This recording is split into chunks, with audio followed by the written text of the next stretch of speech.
Welcome back to our channel. Mainit na usapin ngayon sa defense community, ang Pilipinas ay papalapit na sa pinaka-importanteng desisyon para sa modernisasyon ng Philippine Air Force, ang pagpili ng Future Multirole Fighter o MRF.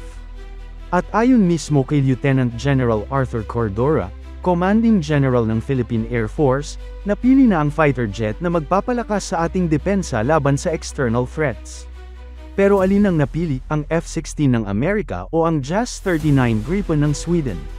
Sa video na to, bubusisiin natin ang mga pahayag ni Lieutenant General Cordora, ikukumpara ang dalawang jets, at alamin kung ano talaga ang pinakaakmang fighter jet para sa Pilipinas.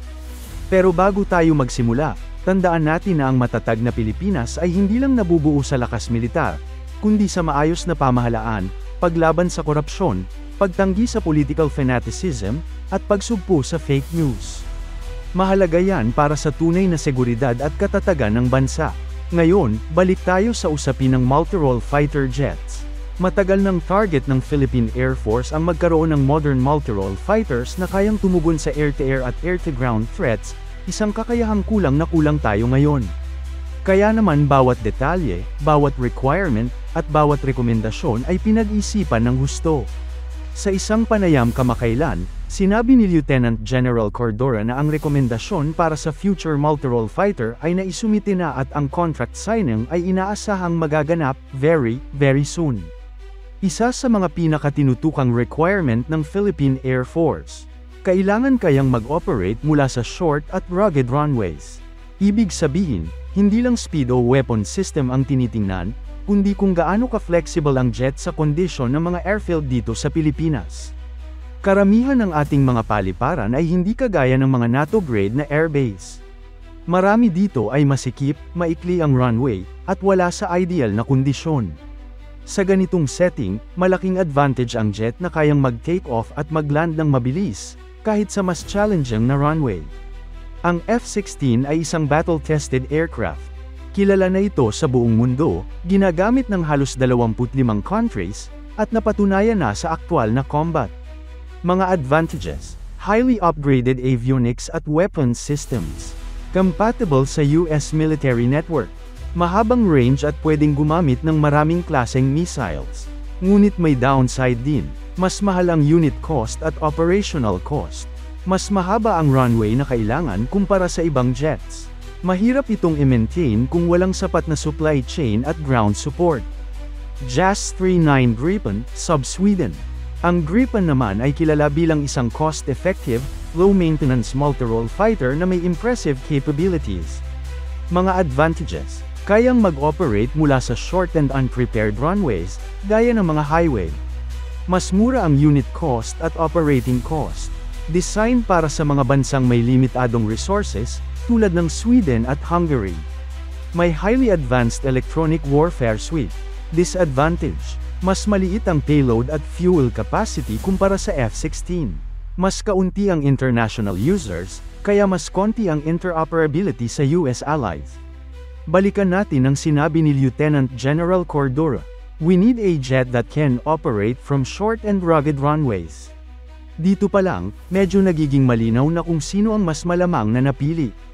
Ang Gripen ay talagang dinisenyo para sa ganitong klaseng kondisyon. Sa Sweden, ang Gripen ay regular na nag-tech train sa cold roads, snow-covered highways, at forested runways. Hindi ito luxury fighter, ito ay fighter na kayang mag-survive at mag-operate sa real-world situations.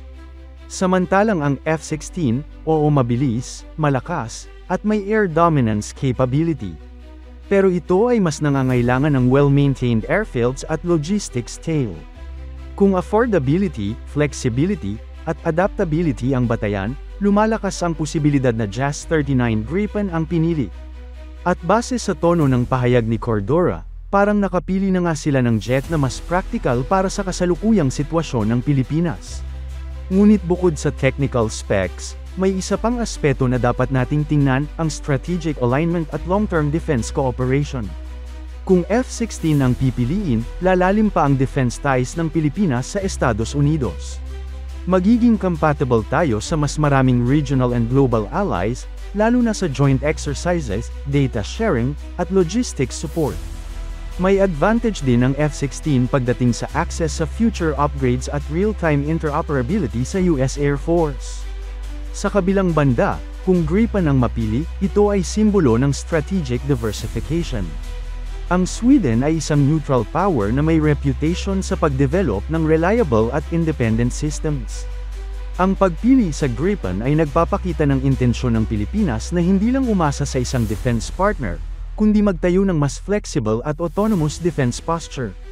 Isa pa, ang SUB, ang gumagawa ng Gripen, ay bukas sa technology transfer at local support facilities, na posibleng makatulong sa long-term aerospace development ng Pilipinas. Hindi lang basta bibili, posibleng magkaroon tayo ng parteng made in the Philippines ang ilang maintenance or system integration tasks, isang hakbang tungo sa mas makabansang depensa. Isa rin sa mga hindi masyadong napapansin pero importanteng factor ay ang availability at delivery timeline. Ayon sa ilang ulat, mas kaya ng SUB na mag-deliver ng Gripen units mas maaga kumpara sa Lockheed Martin na kasalukuyang overloaded sa orders mula sa ibang bansa. Sa isang panahon ng tumitinding tensyon sa rehiyon, time to deploy ang nagiging critical factor. Hindi sapat na maganda ang specs, ang kailangan, may padala agad at ma-operate agad. Pero bakit ngayon lang? Matagal nang nakapila ang MRF sa Horizon 2 ng AFP Modernization Program. Pero dahil sa budget constraints, geopolitics, at logistical concerns, paulit-ulit itong na-delay.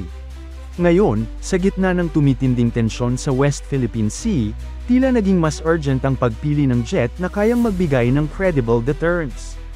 Hindi ito tungkol sa pagiging aggressive, ito ay tungkol sa pagkakaroon ng kakayahang ipagtanggol ang ating teritoryo kung kinakailangan.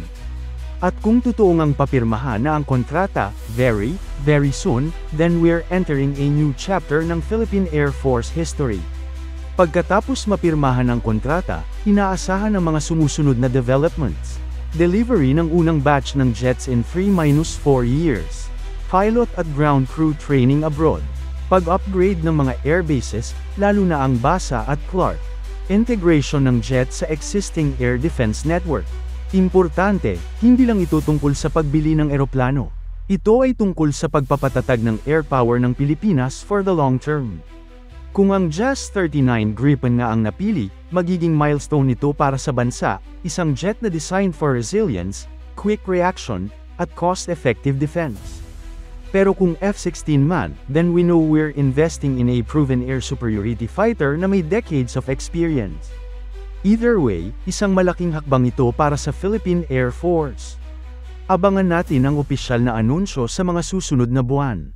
Kung nagustuhan nyo ang video, huwag kalimutang i-like, i-share, at i-subscribe para updated kayo sa mga susunod naming military and defense stories. Salamat sa panunood.